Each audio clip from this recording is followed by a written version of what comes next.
Coronavirus cases are on the rise. Hospital admissions are doubling. And if Britain doesn't change course, more deaths are on the way. That was the message from the UK's Chief Medical Officer and Chief Scientific Advisor in a live public broadcast this morning. So is it time to panic? That's our main question, our main topic for tonight, for which I'm joined by Ash Sarkar. How are you doing, Ash? I'm good. I'm glad to see you got the black t-shirt memo. I was wearing a Nike blue t-shirt, but I thought maybe it was a bit cheesy to come on branded. I'm actually delighted to see that you're not, you look almost HD today. You were quite pixelated last week. There were complaints because people like to see you in all your high definition glory, I suppose, would be the way to put it. We are also going to be discussing tonight Labour's online conference. Not as dramatic as previous ones when you've had big Barneys on the conference floor, backroom deals in smoky rooms. But still, some news coming out of the online conference nonetheless. An end to the evictions ban. That's a huge story. And finally, whether the Prime Minister is about to quit. A bit of a curveball, but it has been setting the Sunday newspapers alight. So it's definitely worth considering.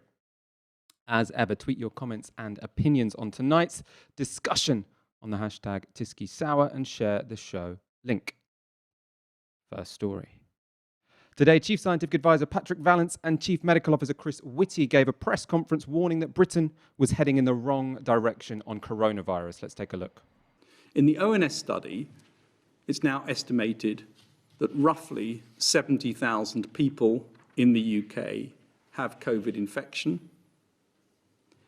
and that about 6,000 people per day are getting the infection. So we are in a situation where numbers are clearly increasing. They're increasing across all age groups. It's a little bit different in different areas in terms of geographies, and Chris will speak to that. And this increase in numbers is also translating into an increase in hospitalisation, which Chris will say more about. So there's no doubt we're in a situation where the numbers are increasing. That's Patrick Vallance saying that COVID cases are increasing among all age groups, and we're already seeing an increase in admissions to hospital for people with coronavirus. Chris Whitty had a similarly downbeat message. I think everybody will realise that at this point the seasons are against us. We're now going into the seasons, late autumn and winter, which benefit respiratory viruses, and it is very likely they will benefit COVID as they do, for example, flu. So we should see this as a 6-month problem that we have to deal with collectively. It's not indefinite, and as I come on to, science will in due course ride to our rescue. But in this period of the next 6 months, I think we have to realise that we have to take this collectively very seriously. A lot of people have said maybe this is a milder virus than it was in April. I'm afraid, although that would be great if that were true, we see no evidence that is the case. I think that last point there was the key one. So he's saying that one, we're in this for the long haul, it's going to take 6 months, but that many people have been suggesting the reason we've been seeing rising cases without a rise in deaths up to this point is because potentially some have hypothesized the virus is becoming less deadly. Chris Whitty is saying there's no evidence for that, and the suggestion he's making is the reason we haven't seen deaths corresponding with the rising cases is because of the age groups, the age cohorts it has been affecting up to now. And we're going to show you some of the slides that they also showed the nation today. This was very much intended, I think, as a wake-up call to the British population. So we can get up the first one. This is them comparing Britain to Spain and France. So as you can see, the daily cases in Spain and France ended up increasing quite dramatically throughout August and September. And then this did translate into a corresponding increase in deaths, which you can see on the right-hand side. So that, I suppose, puts to bed the idea that COVID has become much less deadly. And then turning to the UK, the next slide shows that it's increasing among all groups, all age groups in the population. So it is, or just England, sorry. So you can see it's the age group 20 to 29, which has increased the most, but it is increasing among everyone. But this was the slide that made the most headlines. So we're going to get this up. This is the one that really shocked everyone who was watching it, and some people have got kind of angry about it because they think it's too much extrapolation. But they are saying that if cases continue to increase at the rate at which they are now, which is doubling around every week, then given we have 3,105 new cases on the 15th of September, we can expect there to be 49,000 new cases per day by the 13th of October. So this is the effect of an exponential increase in COVID cases being shown graphically. I mean, they were keen to make clear that this was not a prediction. They're not saying this will happen. Don't hold them to it, that on October the 15th, there will be 49,000 daily cases. But they're saying if we continue on our current course, this is what we can expect, which is why they're saying we need to change course. Another worrying thing, they were saying less than 8% of people have antibodies. So for people who think that maybe we've got a significant degree of herd immunity at this point in time, you know, they've poured cold water on that. They said it could be up to 17% in London, but across the population as a whole, 8%. And then the final slide I'll show you is about the rise in inpatients. I said it has doubled. It's actually sort of increased by fourfold between the end of August and now. So you can see that rise is quite dramatic, although we're still looking at numbers which are way, way, way below what they were at the peak. So if you expand that graph to go all the way back to March, the current uptick looks much less dramatic than it does when you zoom in just on that part of it. Ash, my first question to you, given all of this, given the warnings from Whitty and Vallance, is it time to panic? Well, I think it's certainly time to be very, very worried, because the same clowns who botched our pandemic response in March, who squandered our summer by insisting that we get back into restaurants, back into pubs, kids back in schools, workers back in offices, and didn't set up an effective track and trace system, are still in charge. And we're going into the winter when it's likely that coronavirus will overlap with seasonal flu. And we have a much greater chance of the NHS being overwhelmed and a knock-on effect for patients who will be seeking treatment for other illnesses as well. So I don't think it's time to panic, to stock the canned goods and defend your supply of fresh water with a rifle. But I do think it's time for some real increased scrutiny of the government. And the fact is that people who were critical over the summertime were seen as killjoys, were seen as, you know, completely hysterical scaremongers.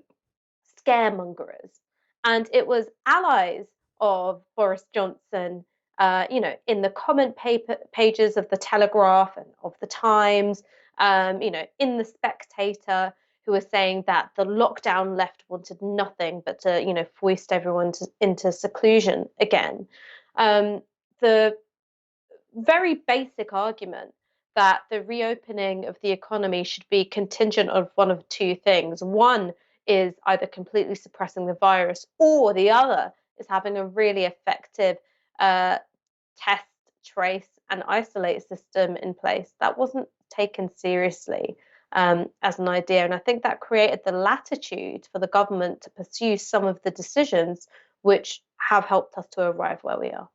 I mean, lots of people were saying in terms of scrutiny, it was a shame that in that particular, I suppose they didn't call it a press conference actually, because there were no questions. They called it a public broadcast, I think. But in that particular broadcast from the chief medical officer and the chief scientific advisor, no questions could be asked, which is a bit of a shame, because what we're seeing bubbling, or what I'm definitely noticing from my Twitter, is bubbling under the surface lots of, you know, legitimate questions or concerns about the seriousness of coronavirus, which aren't really getting a systematic answer. So, for example, you're seeing someone like Julia Hartley-Brewer, who's made it her mission now to put forward this idea that the only reason we think there's a massive rise in cases of coronavirus is because of false positives. She's looked up something called the false positive paradox, which shows that even if you have a very small amount of false positives, if you have a low level of transmission in the community, then most of the people who say they are positive or who are found positive might actually be negative.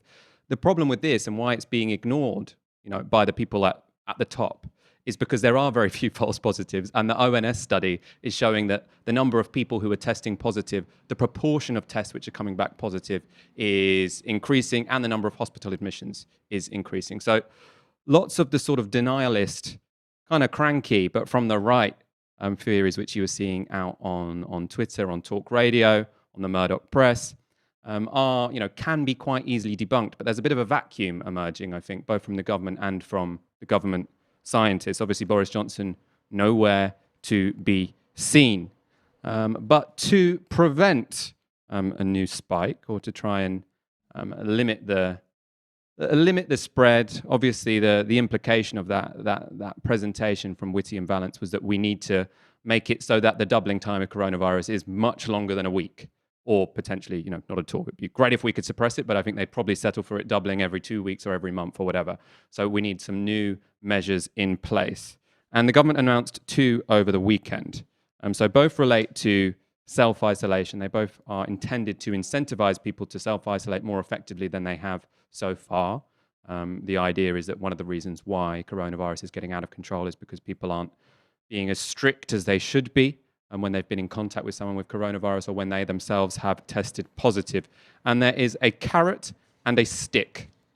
So first of all, the carrot is a £500 payment for people on low incomes who can't work at home and who will lose income as a result of working from home if they are told they have to self-isolate. Good policy, common sense, should have been implemented months ago. Also probably does need to be a little bit higher. And the second is a stick. So this got the most headlines, probably the kind of headlines the government wanted, because it makes it seem like the problem is people aren't following the rules and we need to be more authoritarian with them. Long story short, the idea is there will be a £1,000 fine for people who leave self-isolation when they shouldn't have done, and which will rise to £10,000 for repeat offenders. Now, I think this is probably not the reason we are having problems, in terms of people not self-isolating for long enough. I don't think it's because people don't think there'll be a financial penalty. But on a more practical level, how is this going to be enforced? It's unclear to me. This was the question that Andrew Marr put to Matt Hancock on Sunday, and you can judge yourself whether you think he had a convincing answer. That people must follow the rules, and if they don't, then we are bringing in this much more stringent enforcement. We have, on self-isolation, we've relied on people's civic duty to do the right thing, but there is a minority of people. So how do you find out about the minority of people? Well, there'll be more stringent enforcement. But how do you find out about it? Well, a combination of public health professionals, the council, and the police. Of course, when we have contacted you through NHS Test and Trace and said that you must self-isolate, either because you've tested positive or because you have been a close contact of somebody who's tested positive, then we know who those people are, and we are able to ensure that they follow the rules. Would you call the police on a neighbour? Yes, and for the self-isolation part, that is absolutely necessary, because that is how we break the chains of transmission. I mean, if you think about it... No, I understand why. My question is really whether it's going to be effective and whether you're bringing in these really huge fines because actually you've lost control of the situation on the ground. Well, the public need to follow the rules. Now, after watching that, I still have absolutely zero idea how the government are intending to enforce this. There was obviously mention of the fact that we need people to be snitching on their neighbours or to be telling the police if they see someone who's left self-isolation. Now, that obviously doesn't work, because who knows when their neighbour is supposed to be self-isolating? Unless we're going to have a system whereby when anyone tests positive for coronavirus, all their neighbours get informed, or when anyone gets contacted by Test and Trace, all their neighbours get informed. I can't see...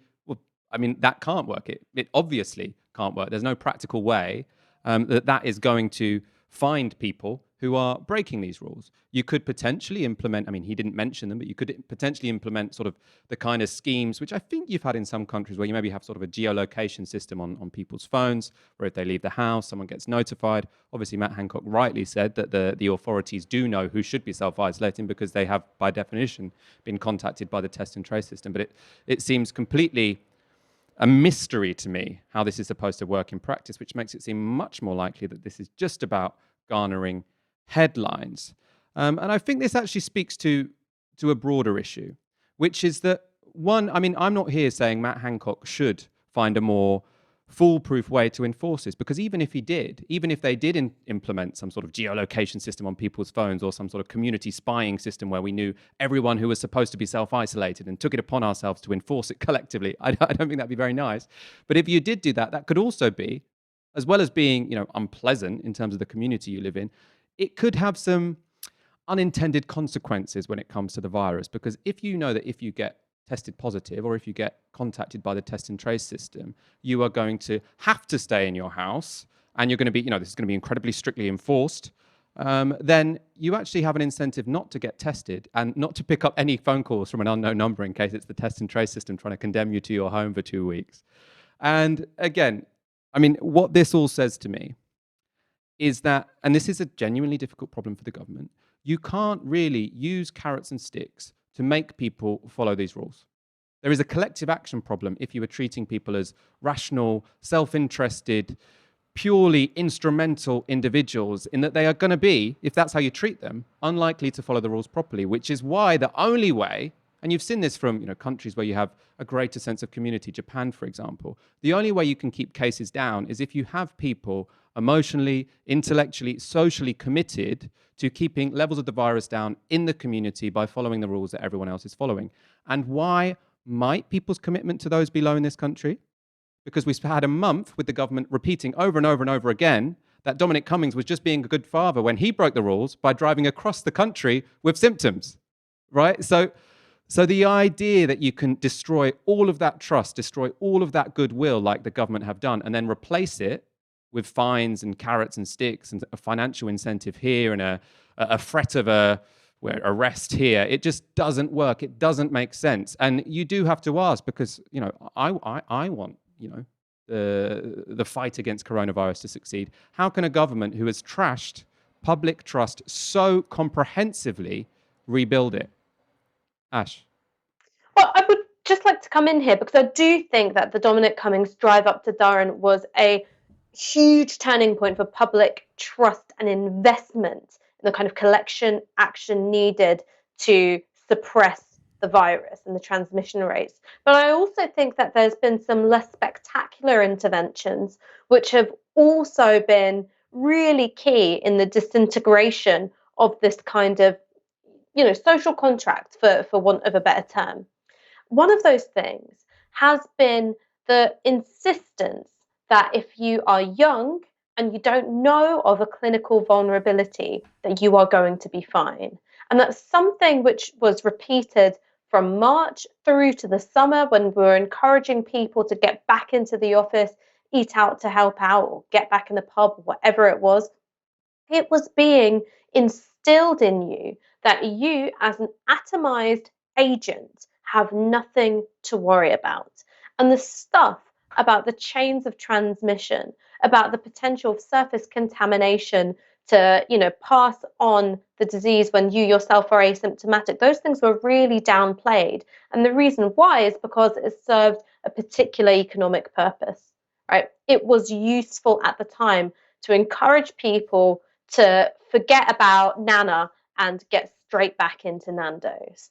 And now when you want to do a kind of gear shift, and you're trying to tell people this is really important, you will be fined 10 grand, it doesn't ring as true, because we've had these months of the risks of coronavirus to people who are young being downplayed in order to help us forget that when it comes to a pandemic, we truly are all in it together. Decisions that we take endanger the lives of others, even if it is statistically unlikely that we will be laid low or in intensive care or indeed anything worse because of coronavirus. I mean, the various instructions we've had, or the demands that have been made of us as young people in this country, I mean, it makes you dizzy.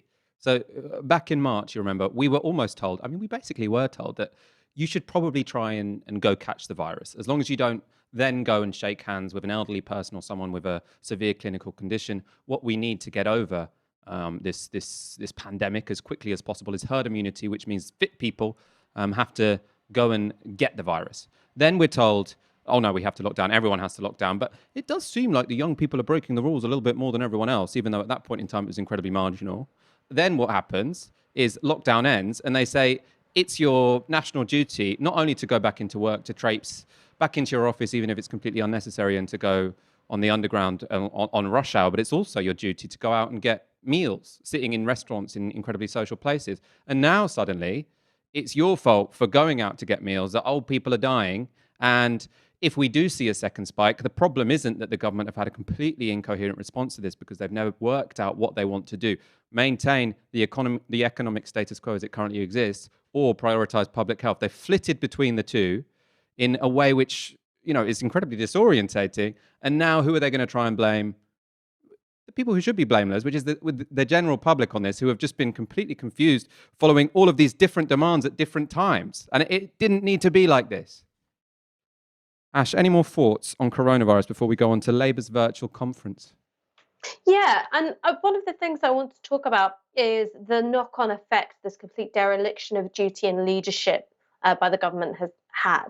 So today, I was walking around Walthamstow Wetlands, really beautiful bit of the city, and there was a palpable change in people's behaviour. There was an edginess and a discomfort. If you were going past a path, it wasn't merely enough to sort of, give people a bit of room. People were leaping out of the way as if you were an oncoming train. Cafes, those kinds of indoor spaces where people haven't been wearing masks, I suddenly saw everyone fussing around for it. And there was this real sense of anxiety and dread. You really felt that you were waiting for the hammer to come down. And it was mimicked in people's behavior. And I'm sure I can't be the only one. My phone's been blowing up with messages from my mum, my auntie, my sister, my uncle, my stepdad, everyone trying to predict and anticipate what's going to happen next. The government has said that one of their priorities is to restore consumer confidence and to get people out into the economy. But precisely by prioritizing one thing above another, by creating these huge grey spaces for people to fill with their own imagination of what's going to happen next, there's an even bigger hit to confidence. And there is, I think, a kind of, almost a manic sense of tension amongst people, which I think is going to stick with them for a long time. It is an awful thing not to trust that your government has a vested interest in keeping you alive. So true. So true. We're going to go on to our next story. Before we do that, make sure you subscribe to the channel if you are new to this show. Or if you watch it regularly and you just haven't hit that subscribe button. You might also want to hit the notifications button, which means you get told every time we go live. As you know, this show, every Monday, Wednesday and Friday at 7 p.m. Aaron Bastani is the Bastani Factor every Tuesday at 7 p.m. And we often have I suppose they're not surprised because we advertise them beforehand, but ad hoc events on the weekend we had, which you can go back and watch if you haven't already. A great conversation about Keir Starmer, 6 months of his leadership of the Labour Party. What leverage do the left have? It was with Dawn Butler, Patrick Maguire and James Schneider. Definitely worth checking out and very relevant to our next story. So for the Labour Party, this weekend would usually be one of backroom deals over policy and wrangling over rule changes on a conference floor. But for obvious reasons, this year all party conferences have been cancelled. But even during a global pandemic, some of the traditions associated with Labour conference have remained. The party have released a new slogan, New Leadership. Members of the Shadow Cabinet are giving lengthy speeches, albeit via Zoom. And yesterday, the party leader spent his Sunday touring Britain's TV studios to put across his plans for the party over the coming year. And we're going to focus on the Andrew Marr interview, which is really the set piece one. And we're going to start with a clip where he is raising some pretty good points, actually, about the furlough scheme and why it should be extended in the sectors of the economy which are still being affected by coronavirus. One area you say they've got it wrong is on furlough. You want furlough to be extended in all sorts of areas. How much more are you prepared to spend on furlough? Well, the principle here is that... It's cost £34 billion so far. I know that, and it's been a welcome scheme, and it's probably kept many businesses in business. But the idea of ending it all at the same time for all businesses, all sectors, irrespective of the position they find themselves in, is just... it doesn't make sense, which is why businesses and trade unions are against it. So what I've said very is... straightforward questions. Which sectors do you want to carry on supporting? For how long and how much does it all cost? Well, what we're not arguing, and this is often put to me, is that furlough should simply continue for everyone indefinitely. What I'm saying is there are very obvious sectors that need some support. So retail, hospitality, tourism. We can identify them. I would actually... So let's take retail. How much is it going to cost to support the retail sector going forward with furlough, and how much are you prepared to spend on it? Well, the IPPR put a figure of about £1.4 billion per month, but there's a cost. A lot. There is a lot, but there's a cost to not doing it. And So the cost is that if otherwise good businesses go under and jobs are lost, we will have mass unemployment. And a lot of people have either not lived through mass employment or forgotten what it's like. Yeah. That is a huge cost. It's a monetary cost. It's a societal cost. And it leaves deep scars for years. So that was a very good argument, well made, on one of the few issues, I suppose, where the Labour Party seem genuinely confident opposing the government. They want the government to expend the furlough scheme in areas where obviously we can't expect those industries to be going back to full capacity before we have a coronavirus vaccine. It was put to him, but aren't you just saving jobs which should ultimately be already over? Are you just not keeping people in these zombie jobs that should never exist in the future? He quite sensibly said, look, are you just going to throw away the whole of the British hospitality industry or the whole of the British tourism industry? It's just implausible that these things are going to disappear after coronavirus, and neither should we want them to. Point well made. However, much of the interview, I suppose again, unsurprisingly, was focused on the policy areas where Starmer has refused to draw any distinction between what he wants and what the government is proposing. You talk about taking difficult decisions. Let me give you the difficult decision confronting the country right now. Is it time for a national lockdown? Well, I don't think a lockdown is inevitable, but I think it's now more likely because of the near collapse of testing. And my concern is that the government is losing control of where the virus is, which is why we're talking of a national scheme. Would you be prepared to introduce a national lockdown in these circumstances? Whatever measure the government takes, we will support it. We did that with lockdown. Really? We did that with local restrictions. And I've said that whatever measures are taken. But listen, if I was the Prime Minister, I would apologise for the fact that we're in this situation with testing. Throughout the summer, we were saying, prepare for the autumn. Instead, we had the exams fiasco. I would make fixing testing the number one priority and reinstate the daily press conferences so we all know what's going on. Because up and down the country, people are really concerned about the fact that the testing system is near collapsed.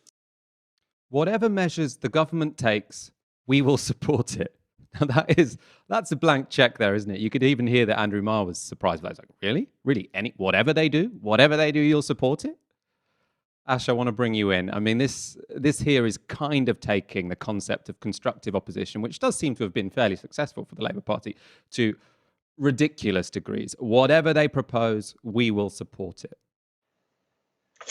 So I think here we see classic Starmer strategy, which when presented with a polarizing issue, just completely abdicate yourself of any responsibility for having to take that decision. And I don't think that it's necessarily coming from a place of, inadequacy. I think it is genuinely a strategy. It's the thinking of someone who goes, I'm not going to start finicking about with the recipe when there's no chance of me taking over the kitchen in the next 4 years. Far away from a general election. So just pin it on the government's decision making. Don't outride too far and leave it at that. The problem is that this isn't a normal election cycle. This is not a normal thing to be happening. This is perhaps the most, significant threat to, Britain since, World War II. It's a huge collective experience, and it's a politicizing one as well. And when you go, I will do whatever the government will do, but you've been saying, hang on, this lot are incompetent. They can't organise a piss up in a brewery. They locked down too late the first time. They haven't got contact tracing set up. Testing is a complete shambles. They fucked up our kids' A-level results. To then go, I'm writing them a blank check, makes you look like a bit of an idiot. These two bits of the strategy of nail them on incompetence, but don't deviate too far from what it is they want to do, don't make sense together. So I get that Keir Starmer's like, well, look, I'm not in a position to, either advocate or depart from a demand for a lockdown. But you can at least emphasize the cost of not doing it, right? You could talk about the preservation of life. You can talk about what happened before as a way of, really pinning it on the government. But this kind of blank check and go, when in doubt, agree with Boris Johnson, it just doesn't do. Agreeing with the government for the national interest is kind of the message you're getting. I mean, he could have, if he wanted to be uncontroversial, he could have highlighted the scientists. He could have said, look, we'll be reading the SAGE documents and we'll be listening to what Patrick Vallance and Chris Whitty have to say. But to just say whatever the government decides, we'll support it. As you say, when they did go into a lockdown incredibly late and that cost loads of lives, does seem a little bit irresponsible. He does have a tendency to do this when he's presented with a hard question. So, with encouraged to think of Keir as Mr. Forensic, but when he was asked a question about defunding the police, he ended up going, "No truck with that, complete nonsense. I bang up criminals, like call me still at bang. Just the crime is gone." Black Lives Matter, it's a moment, not a movement. And he sometimes talks himself into trouble when he's trying to shut down an avenue of conversation, which he doesn't think is going to, doesn't focus group very well. But it can open these other doors, which land him in hot water. And so I think if I was his comms advisor, and what a world that would be, but if I was his comms advisor, every so often I'd go, "Oi, mate, use that thing you got under your haircut. Think critically for a second. Don't just come up with the most, conservative-esque answer in the hope of not alienating people, because it makes you look stupider than you are sometimes." I mean, I think that the interview, I did watch the whole, it's a 20-minute long interview, and it was actually a bit more convincing than other front bench interviews I've seen recently. There's been some with, I don't think it's her own fault. I think it's that she's told she's not allowed to have any policies, but where Annalise Dodds or Rachel Reeves has done the same, actually, where they're literally refusing to have a policy on anything. And it just seems a bit like, why did you even bother turning up? And Keir Starmer there did at least, they've settled on these two issues they're comfortable offering proper opposition on. One is tests, although to be honest, opposition on tests, I feel like I keep hearing news stories. All the prime ministers have come out and said we need to do more testing. Everyone knows we need to do more testing. You kind of have to suggest how you're practically going to make it happen. I'm kind of sounding a bit like a government minister there, but I do think if you're going to give constructive opposition, you can't just say more tests, please. Everyone wants more tests.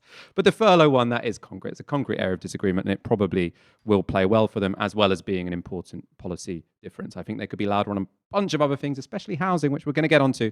But, I won't get angry at them for every interview they do. We have 2,000 people watching, so if you haven't already, give the stream a share. And we are going to go on to a story which is the same. It's still the Labour Party, but it's a different angle. So I mentioned... actually, first of all, I'm going to show you a tweet from a Conservative who is also critiquing Keir Starmer for not taking enough positions. So this is Graham Brady. Well, actually, it's a tweet from Patrick Maguire, who's quoting Graham Brady speaking to the Times. So Patrick Maguire tweets, "Graham Brady just told Times Radio that Labour's support for government when it comes to new coronavirus restrictions like the rule of six is pathetic and impeding scrutiny." Now, this does sort of... Well, I'm going to say, obviously, look, if a Tory politician critiquing what a Labour leader does is not a problem, it's probably a good thing. But I was reminded of the fact when people were tweeting, well, if the Prime Minister tells the Leader of Opposition to resign, it's probably time to do it, about when David Cameron said that to Jeremy Corbyn. So if I was going to apply the rules they applied to us to them, I would say this is disastrous for Keir Starmer. But obviously, this is just trolling from a Conservative MP. Let's look at some of the broader points which came out of this virtual conference.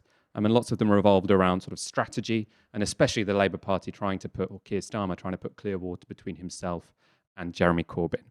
That's where, obviously the tagline "new leadership" comes from. They'll also say it's to do with saying, Britain needs new leadership, but given the timing of it, I think it's quite clear what the intention is to do here is to say Labour is under new leadership. New management is the word he used previously.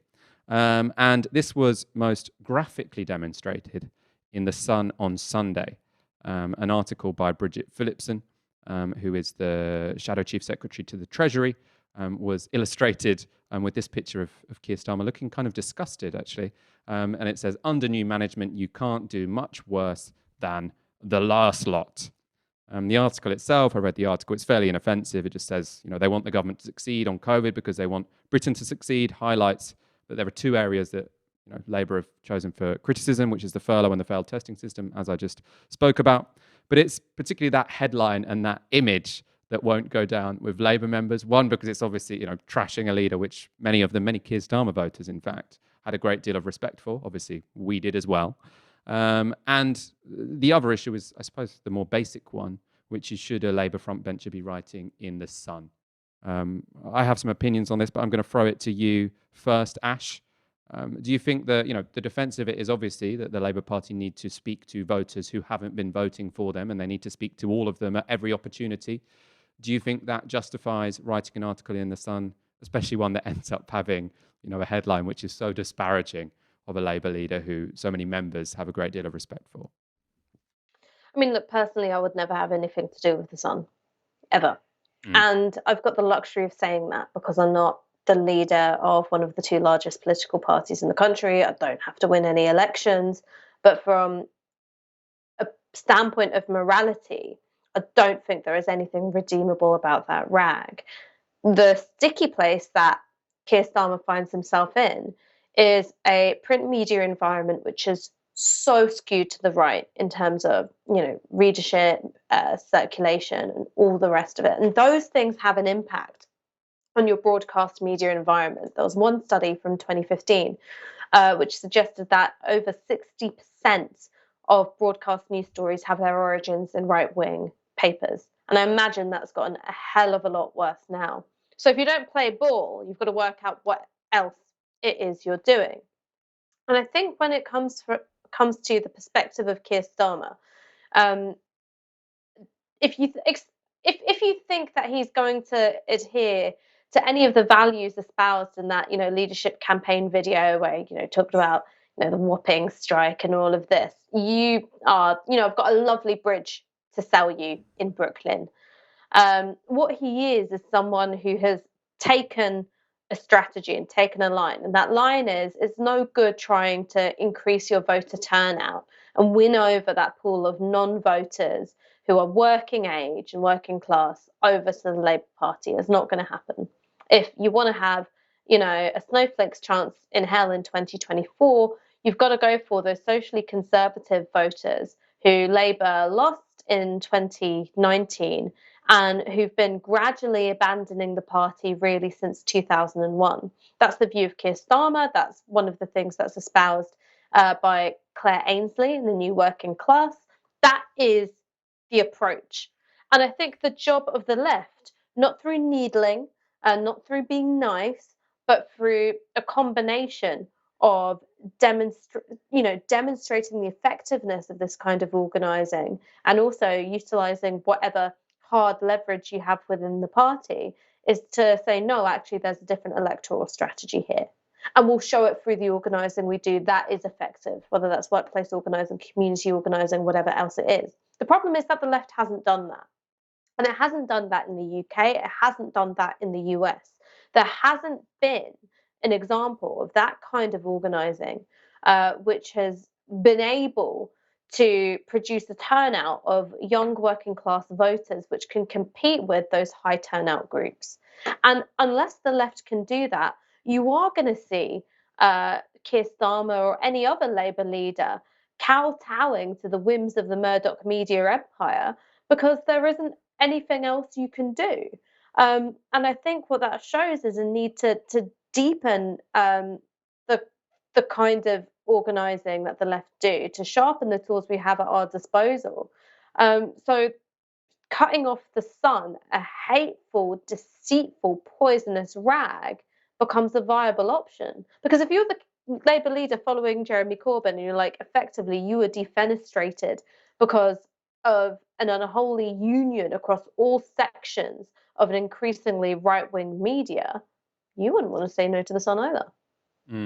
I mean, I think we're in quite a lot of agreement actually here because, I mean, I know it's divisive on the left. I think there are legitimate reasons why you wouldn't want a Labour leader to be speaking to the Sun. And as I say, I wouldn't be speaking to the Sun, but I don't want to be Prime Minister. So just as I thought Bernie Sanders was right to speak to Fox News, I think, if you can get your message out to as many people as possible and you're trying to get elected, why not do it?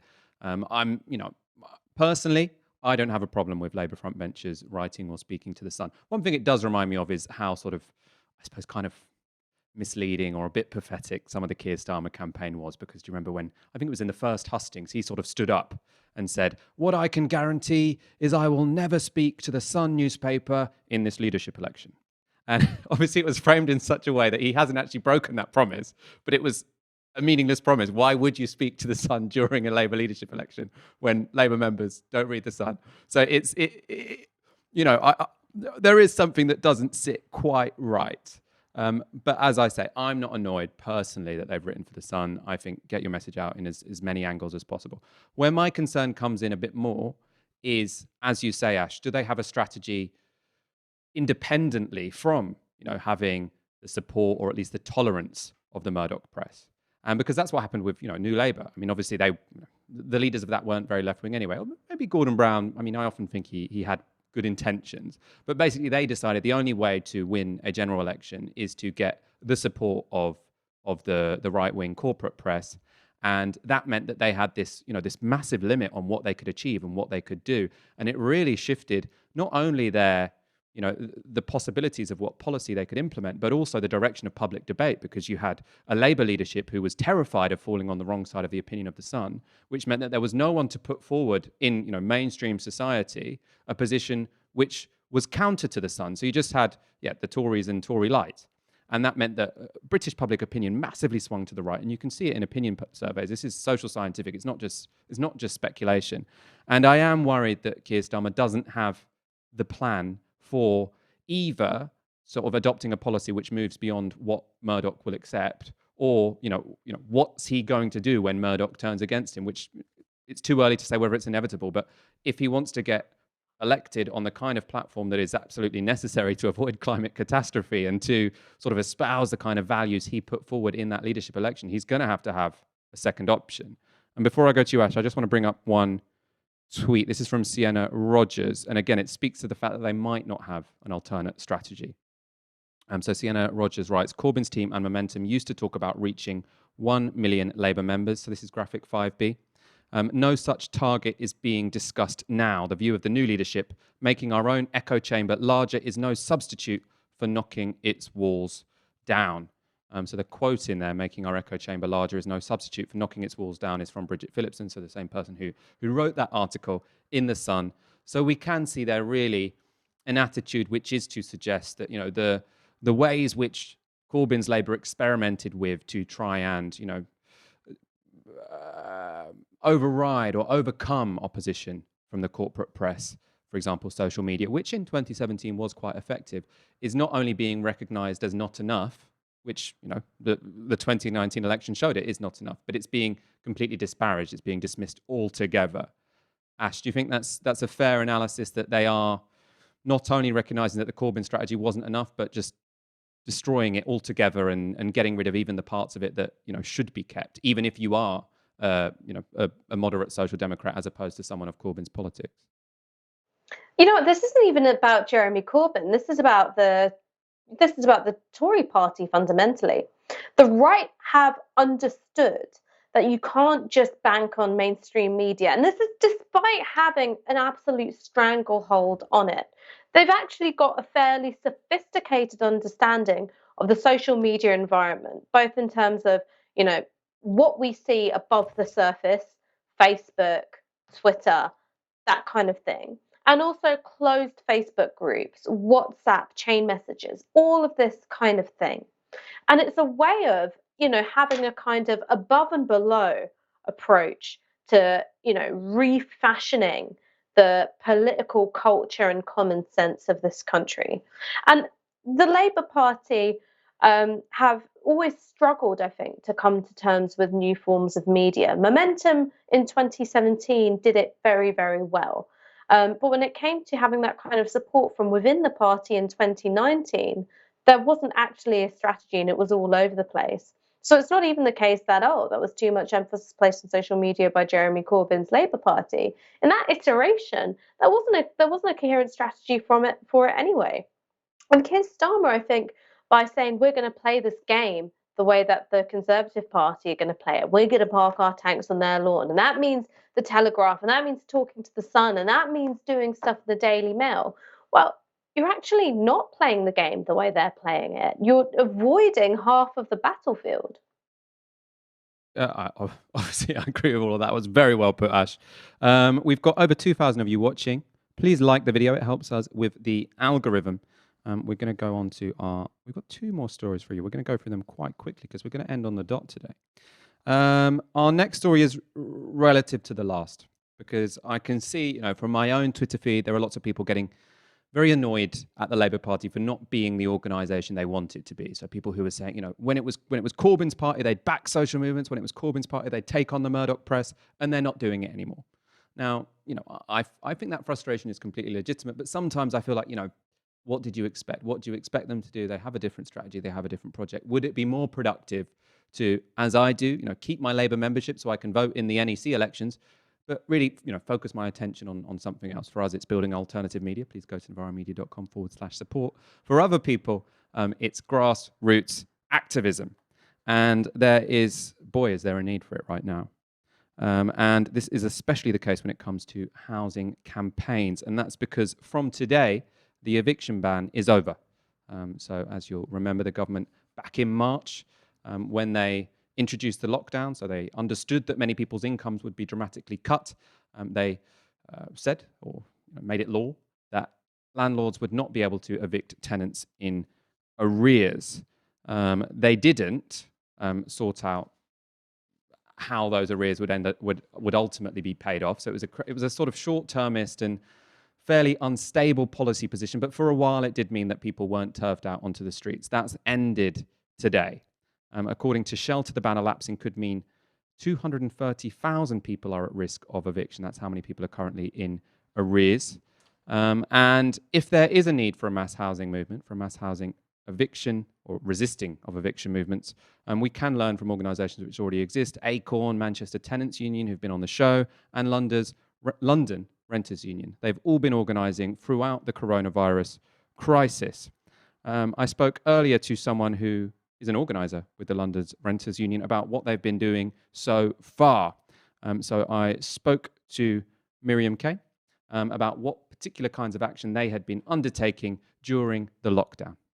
Last month, we have stopped illegal eviction happening.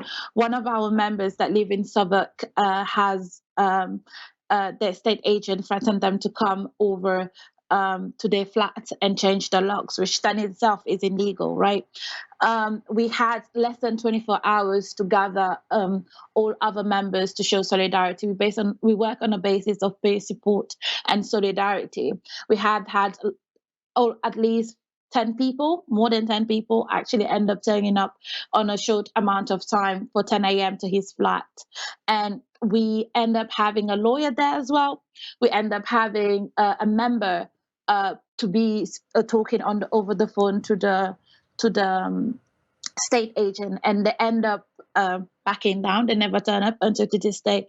The state agent haven't made any action against our member, and that's a way we stop evictions. If we can stop an eviction, we will. And if we can prevent an eviction happening as well, we will. So it's clear inspiring necessary action has been being undertaken by housing activists, in that case, against people who are trying to illegally evict their tenants. So people who, even though there was an eviction ban, try and go with heavies and change the locks, etc.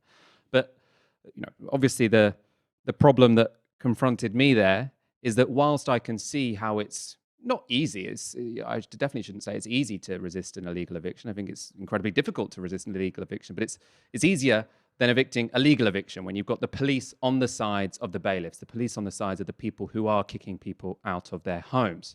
So I asked Miriam, now that evictions are legal, obviously not all evictions now are legal, so you could still be getting illegally evicted, but now there are some legal evictions. What will be the strategy of organisations like London Renters Unions, and can we expect to see the kind of mass arrests that we see with a protest movement like Extinction Rebellion?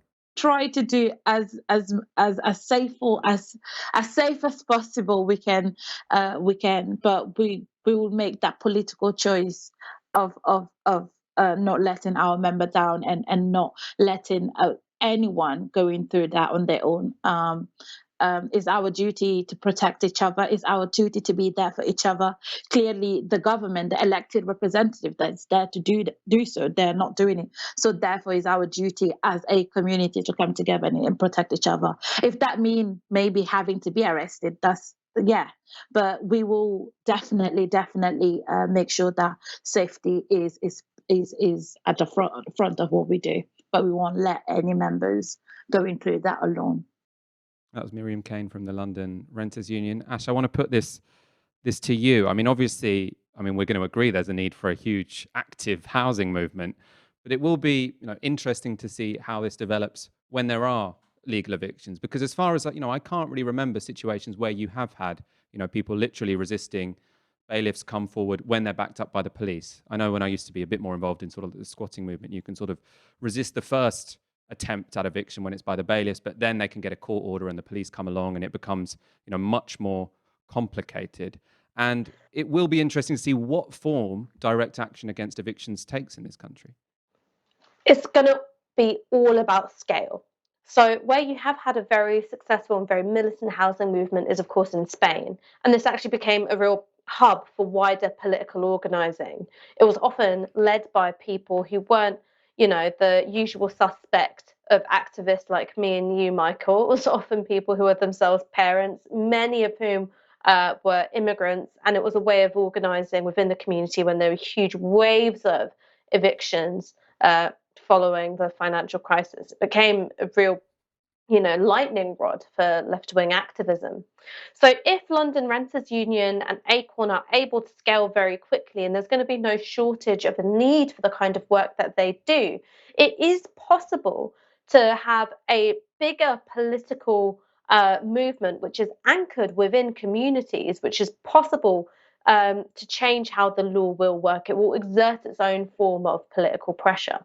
Because here's the thing, is that no one really likes landlords. Nobody. No one looks at someone who is, being kicked out of their home in a financial crisis and goes, yep, I'm on team landlord here. It's something which sits very uncomfortably within people's personal morality. And this is also the case for people who are even on the right. They might demonize the poor, the dispossessed, and the deprived at every turn, but there's still something, I think, very, visceral about that image, which is hard to get Tories on board for. So I think that if it's a question of scale, if there can also be support from much more established parts of, I'm not even going to call the Labour Party the left anymore, but more established parts of, the kind of electoral wing of corporate social responsibility politics, then I think that there is a potential to see this grow. I mean, it will be super interesting to see how it develops. I mean, one reason why it's difficult to sort of transpose the La PA model is because what they were doing was they were resisting evictions by banks, actually, because it was people who were mortgage holders. And what they could do is apply pressure by, one, resisting the eviction, on the street, but then also they'd go and occupy the bank and sort of put bad press on them, and they'd get them to agree to, I think what they usually did is say, instead of evicting them, can you get them to pay a social amount of rent? And often they agreed.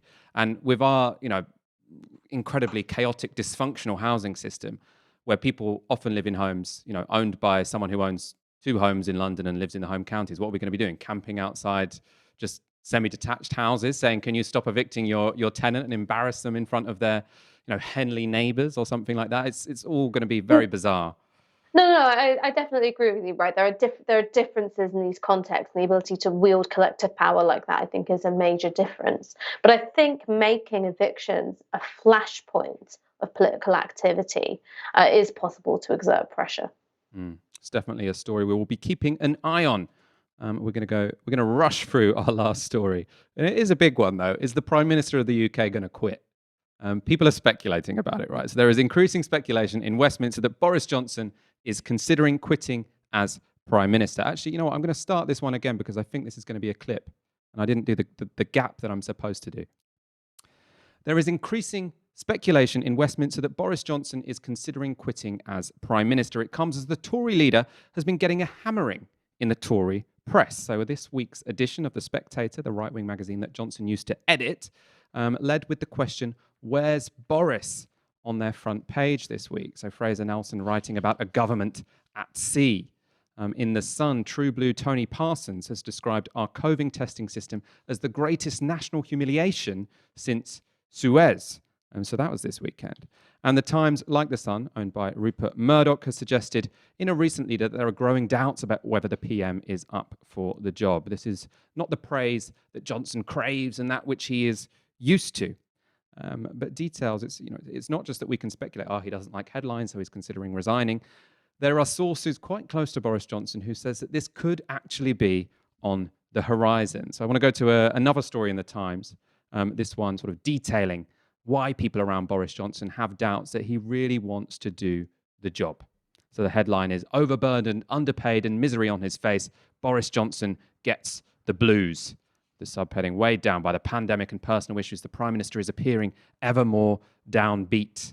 And so this article interviews, a bunch of people close to Boris Johnson who are all throwing doubts on the idea that, one, he's up for the job, and two, he really wants to do it. So one of the sources is a bunch of Tory MPs who had a meeting with Boris Johnson last Wednesday. So this was when they were sort of hammering out how Boris Johnson was going to get the internal market bill through Parliament. They ended up agreeing that whenever the party was going to break international law, Westminster would have to vote on it. Anyway, of that meeting, the Times write, "The normally ebullient Mr. Johnson, for whom joking, cajoling and backslapping, if it were allowed, is the default form of political operation, seemed unusually serious, even sombre. He just seemed subdued. He was engaged, but he certainly wasn't as lively as you'd expect," said one of those there.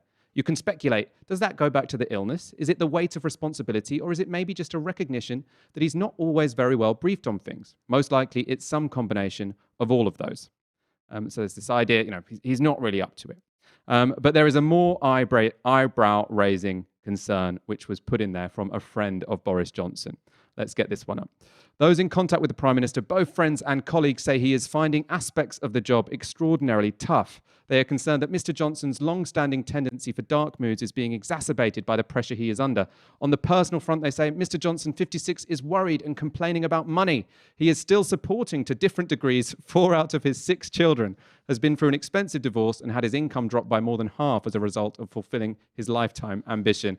And finally, this is the killer quote. This is the one he didn't want the country to be reading on the pages of Saturday's newspapers. "As one friend put it, Boris, like other prime ministers, is very, very badly served. He doesn't have a housekeeper. He has a single cleaner, and they're worried about being able to afford a nanny. He's stuck in the flat, and Downing Street is not a nice place to live. It's not like the LSA or the White House where you can get away from it all because they're so big. Even if he or Carrie want to go into the Rose Garden, they have to go through the office." Ash Sarkar. Boris Johnson, he didn't expect to just have one cleaner, to have to employ his own housekeeper. He didn't expect to have to walk through an office to get into the Rose Garden. Surely he cannot take this any longer. He's on £150,000 a year, and even he's having to worry about the availability of childcare. So if that's not an argument for the availability of universal childcare, I don't know what is. Look, Boris Johnson always wanted to be Prime Minister. That didn't mean that he necessarily wanted to have to govern. This has been the story of his political career from the very start. Mayor of London, loves the junkets and the attention and the press, and he loves being funny Boris with the rumpled hair. But actually, when it came to very serious things going on in our city, whether it was the riots following the killing of Mark Duggan in 2011, whether it was much deeper issues to do with the affordability of public transport, nowhere to be seen, doesn't want to be a part of it. It's quite into the garden bridge, though, or getting on a zip wire.